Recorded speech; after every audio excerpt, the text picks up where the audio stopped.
IPL అంటేనే ధనాధన్ cricket. ప్రపంచవ్యాప్తంగా ఉన్న క్రికెట్ అభిమానులు ఎప్పుడెప్పుడా అని ఎదురు చూసే ఈ మెగా టోర్నీకి రంగం సిద్ధమవుతోంది. అయితే 2026 సీజన్ ప్రారంభానికి ముందే కొన్ని జట్లకు గట్టి ఎదురుదెబ్బ తగిలేలా కనిపిస్తోంది. ఆస్ట్రేలియా స్టార్ పేసర్లు జోష్ హేజిల్వుడ్ మరియు ప్యాట్ కమిన్స్ ఐపీఎల్ 2026 ప్రారంభ మ్యాచ్లకు అందుబాటులో ఉండరని తాజా నివేదికలు స్పష్టం చేస్తున్నాయి. సాధారణంగా ఆస్ట్రేలియా క్రికెట్ బోర్డు తమ ఆటగాళ్ల పని భారాన్ని దృష్టిలో ఉంచుకొని కీలక నిర్ణయాలు తీసుకుంటుంది. రాబోయే అంతర్జాతీయ సిరీస్లు లేదా కీలకమైన టెస్ట్ ఛాంపియన్షిప్ వంటి టోర్నీల నేపథ్యంలో తమ ప్రధాన బౌలర్లకు విశ్రాంతి ఇవ్వాలని భావించడం వల్ల వీరు ఐపీఎల్ ఆరంభానికి దూరం కావచ్చు.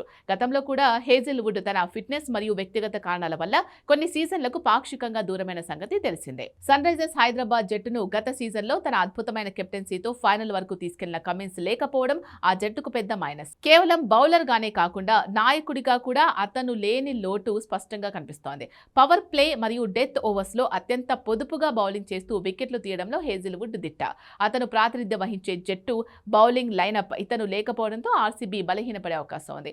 ఐపీఎల్ అంటేనే ప్రపంచ స్థాయి ఆటగాళ్ల పోరు.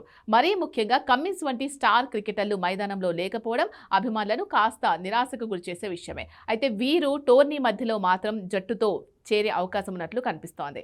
బిజీ స్కెడ్యూల్ కారణంగా అంతర్జాతీయ క్రికెటర్లు ఐపీఎల్కు దూరం కావడం కొత్తేమీ కాదు. కానీ ఒకేసారి ఇద్దరు కీలక ఆసీస్ పేసర్లు దూరం కావడం మాత్రం ఆయా ఫ్రాంచైజీల వ్యూహాలు దెబ్బతీస్తుంది. వీరికి ప్రత్యామ్నాయంగా జట్లు ఏ ఆటగాళ్లను రంగంలోకి దింపుతాయో వేచి చూడాలి.